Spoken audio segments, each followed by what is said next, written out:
श्री शंकर गीता अध्याय 14.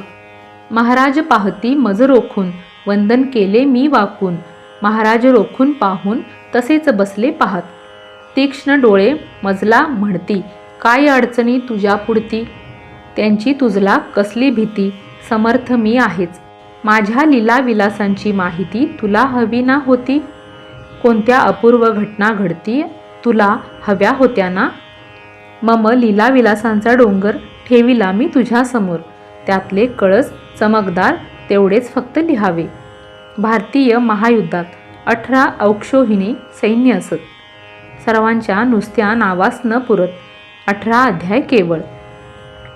भगवंतांनी भगवद्गीता तरीही सांगितली या जगता, म्हणून सांगितली तुझं शंकर गीता 18 अध्याय म्हणून. हे हनुमंताचे शेपूट, याचा सापडणार नाही शेवट, म्हणून 18 अध्यायाचा तट बांधून आहे ठेवला.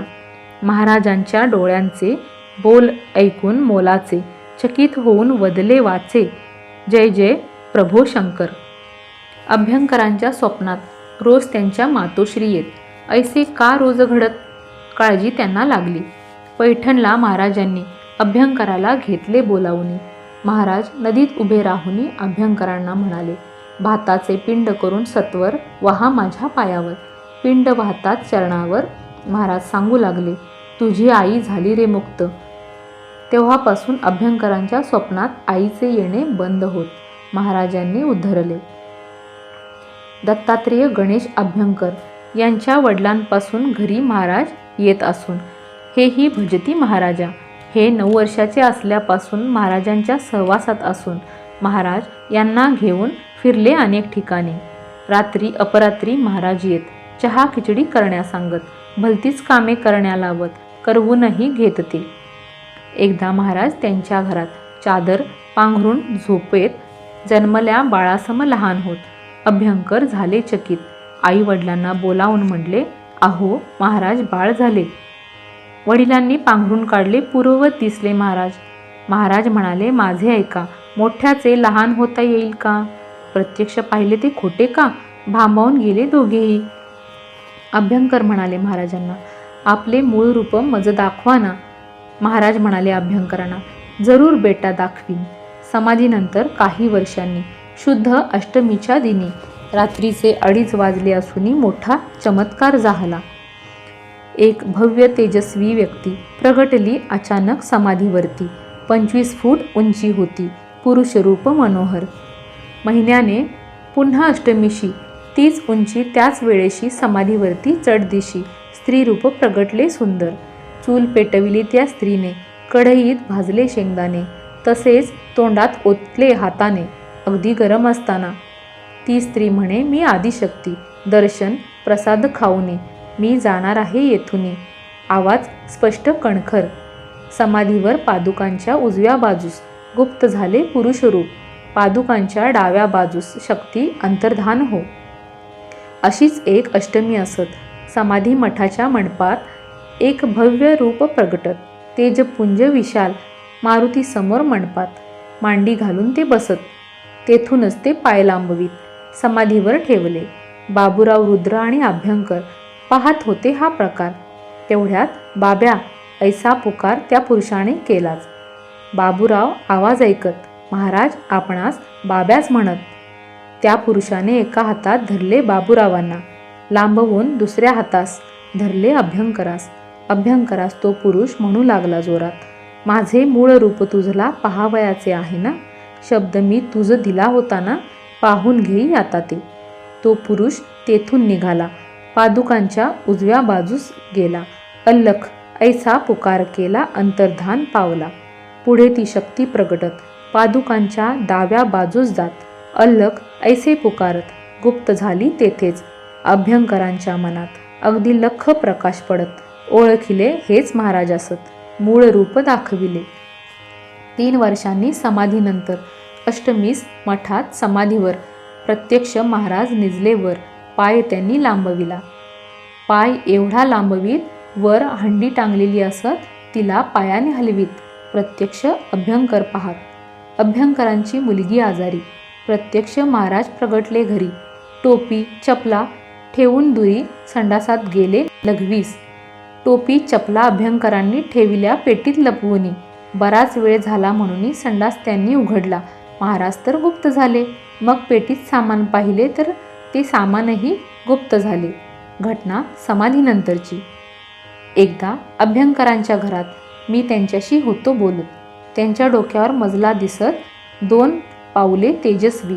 अभ्यंकरांना मी म्हटले, महाराजांची चरण कमले तुमच्या डोक्यावर, भाग्य भले. अभ्यंकर बदली यावर.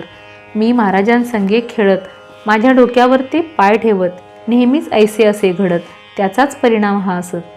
महाराज एकदा सांगती, शिष्याच्या मस्तकावरती गुरूंची ती पावले असती. गुरुप्रसाद असे हा. भस्मे आणि अभ्यंकर या दोघांच्या मस्तकावर महाराजांची पाऊले सुंदर मी आहेत पाहिली. अक्कलकोट स्वामी समर्थांचा घरी फोटो लाव असा महाराजांनी आदेश दिला. अभ्यंकरांना एकदा अभ्यंकर म्हणाले, महाराजास तुम्ही जेव्हा फोटो द्याल तेव्हाच मी तो लावणार, अन्यथा लावणार नाहीच. बेळगावच्या गंधे महाराजांना हगवण लागली. गुण येईना. गंधे म्हणाले सर्वांना, आता उपाय एकच, महाराजांच्या समाधी मठात नेऊन सोडा मज सांप्रत. काय व्हावयाचे ते होवो तेथ. आले समाधी मठात. जणू अक्कलकोट स्वामी महाराज असे दिसत गंधे महाराज. त्यांची हगवण शुश्रूषा कामकाज अभ्यंकर होते करीत. नगरहून एक शेतकरी आला. तो अगदी दिसावयाला शंकर महाराजांसारखा भला. शेतकरी सांगू लागला, माझ्या भावाला मुलगा झाला. त्याने नवस केला होता मुलगा झाल्यावर समाधीला दर्शनास येण्याचा. त्याप्रमाणे बैलगाडीतून भाऊ मुलाला घेऊन येत आहे मागाहून. पुढे दर्शना मी आलो. तो शेतकरी आल्यावर गंध्यांची हगवण पळाली पार. बरे वाटू लागले फार. प्रकृती त्यांची सुधारली. शेतकरी अभ्यंकरास त्याचा पूर्ववृत्तांत सांगत. अभ्यंकर अगदी थक्क होत. ठाऊक त्याला हे कसे. शेतकरी म्हणाला गंधे यांना, सांगू नकोस कोणाला. मी कोण आणखी खास शेतकऱ्यांनी सांगितले. भाऊ येत नाही म्हणून शेतकरी गेला निघून. गंधे अभ्यंकरांना बोलवून विचारती, कोण हा शेतकरी. हेच शंकर महाराज असत. ऐकता अभ्यंकर झाले चकित. गंधे अभ्यंकरांच्या घरी येत. डबा नैवेद्याचा घेतला. दोघे समाधी मठात येत. गंधे नैवेद्य दाखवीत. अभ्यंकरांना एक फोटो देत अक्कलकोट स्वामींचा. गंधे म्हणाले अभ्यंकरांना, महाराजांनी सांगितले मजला अक्कलकोट स्वामींचा फोटो तुझला द्यावा म्हणून दिला हा. अभ्यंकर फोटो असता पाहत, महाराज असताना जे घडत संपूर्ण सारे आठवत. धन्यता त्यांना वाटली. आज अभ्यंकरांच्या स्ववास्तूत अक्कलकोट स्वामींचा फोटो असत. शंकर महाराजांचाही शोभत. दिव्य फोटो मोहक. एकदा महाराज होते बसलेले. दर्शनास लोक जमलेले. एक हरिजन गृहस्थ तेथे आले प्रसादाच्या आशेने. दर्शनास तर गर्दी असत. महाराज सर्वांस प्रसाद देत. हरिजन दूर उभा असत. चिंता प्रसाद मिळेल का. तेथूनच महाराजांनी आपला हात लांब करून हा घे प्रसाद असे म्हणून दिला प्रसाद हरिजना. पुढे काही वर्षांनी अगदी त्याच ठिकाणी महाराजांची समाधी होऊन कैक प्रसंग असेही. सयाजीराव गायकवाड यांना बडोद्याच्या गादीवर महाराजांनी बसविले स्वकर वैभवशाली थाटात. बडोद्याच्या राजवाड्यात महाराजांचा पुतळा असत. अत्यंत प्रेक्षणीय शोभत भव्य फोटो तसाच. महाराज नेहमी हिमालयात मुद्दाम पहा जात असत. अनेक जण तिथे दिसत समाधी घेऊन बसलेले. 4-4 हजार वर्षापासून जिवंत समाधी घेऊन बसले आहेत कित्येक जण. दाढी जमिनीपर्यंत. कित्येकांच्या भुवयांचे केस जमिनीपर्यंत लांबत. अशांची दाढी महाराज हलवीत. पाहात समाधी खरी खोटी. पुण्याच्या लकडी पुलावरती एक गृहस्थ रोज येऊन बसती. महाराजही तेथे येती. गप्पा मारीत दोघेही.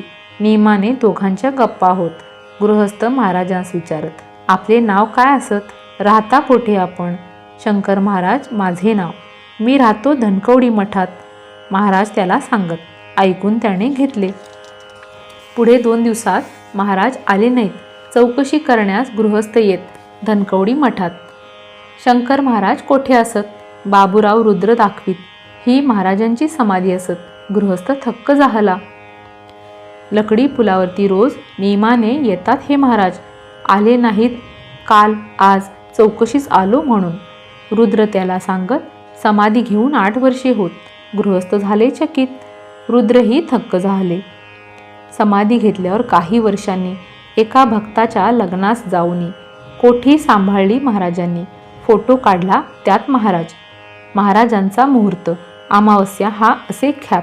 हाच मुहूर्त ते सांगत कोणत्याही कामास. महाराज हजामतीस बसत. हजामत होईपर्यंत केस येत पूर्ववत किमया कैशी पहाही. नगरचे नवले महाराजांना म्हणाले, मज विष्णुपद दाखवाना. महाराज नदीत उभारून नवलेंना विष्णुपद हा म्हणाले. पाण्यात सुवर्णपद दिसले. हात ठेवीत त्यावर नवले हात सरकवीत बघू लागले विष्णुपद किती लांबते. सुवर्ण विष्णुपद संपेना. आश्चर्य वाटे नवले यांना. मुकुट दिसला वर पाहताना आकाशाला भिडलेला. अपूर्व अशा या घटनेनी दाखवून दिले महाराजांनी स्पष्टपणे मी कोण असूनी बोध मानावा असा हा. पुण्यास समाधी घेतल्या. बऱ्याच वर्षानंतर वाशिमचा जाणू महार मुलगा त्याचा हरवला. चोहीकडे शोध केला नुसता पत्ताही न लागला. 3 महिन्यांनी मुलगा आला हाती खाऊ घेऊन. विचारता कोठे होतास. मुलगा सांगे बापास, शंकर महाराज इथे येऊन घेऊन गेले मला ते. महाराजांच्या समवेत इतके दिवस होतो हिंडत. आज खाऊ देऊन हातात महाराजांनीच सोडले. शांताबाई पुणेकर त्यांचे पती निवर्तल्यावर 20व्या दिवशी महाराज तर त्यांच्या घरी गेलेच. तुला विसावा देण्यासाठी आज आलो तुझ्या सदनी. सर्व व्यवस्थित होईल म्हणून महाराज गेले सांगून. 6 मुले शांताबाई सांभाळ केला भावानी. आज मुलांचे सर्व व्यवस्थित असूनही समाधान शांताबाईस. नाशिकला काबुली बाबाकडे महाराजांचा मुक्काम त्यांच्याकडे. नागपूरचे ताजुद्दीन बाबाही आले महाराजांच्या दर्शना. महाराज जेव्हा झोपत तेव्हा ताजुद्दीन पहारा करीत. महाराजांना मुसलमानांना हे न खपत अडथळा करण्यास येत ते. जेव्हा मुसलमान तेथे तेव्हा ताजुद्दीन बाबाचा पहारा असत. मुसलमानांना ताजुद्दीन दिसत. साक्षात भगवान हनुमंत. मुसलमान घाबरून पळून जात. ज्यांच्यास्तव हनुमंत पहारा करीत ते कोण असावेत. बोलकी घटना असेही. प्राध्यापक रंगनाथ दत्तात्रेय वाडेकर दर्शनास गेले समाधीवर. महाराजांच्या दर्शनाची हुरहुर त्यांना होती लागली.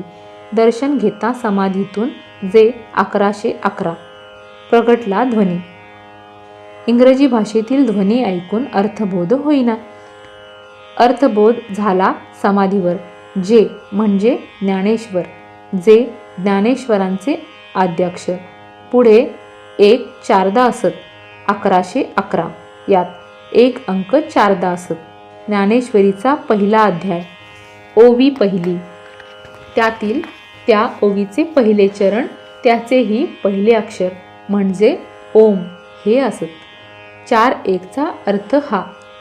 ज्ञानेश्वरांच्या समाधीवर वाडेकरांना ओमचीच साधना मिळत. तीच साधना इथेही प्रगटत. आनंद त्यांना जाहला. अक्कलकोट स्वामी समर्थ, माणिक प्रभू शंकर महाराज, साईबाबा एकत्र फिरत काही वर्षे चौघेही. 1928 साली पाकिस्तान होणार म्हणून सांगितले होते महाराजांनी. त्याप्रमाणे घडलेच. महाराज म्हणाले एकदा, कोणता पुढारी मरणार कसा. कोणावर झाडल्या जाणार गोळ्या. विषप्रयोग कुणावर. खून कोणाचा होणार. विमान पडून कोण मरणार. नावे दिनांक सांगत सविस्तर. त्याप्रमाणे घडलेच. त्या अनामिक पुढाऱ्यांची नावे या पवित्र ग्रंथात कशासी. म्हणून तो उल्लेख टाळला असूनही महाराज बोल अचूक. इसवी सन 2000 साली माझा पठ्ठ्या शिवाजी दिल्लीच्या तख्तावर येणार असूनही महाराजांचे बोल हे. पाहून महाराजांची चरणकमले भक्तीने मी वंदन केले. 14व्या अध्यायाचे संपले लिखाण या ठिकाणी. संतवर्य योगीराज सद्गुरु राजाधिराज श्री शंकर महाराज की जय. श्री शंकर महाराज चरणार्पणमस्तु.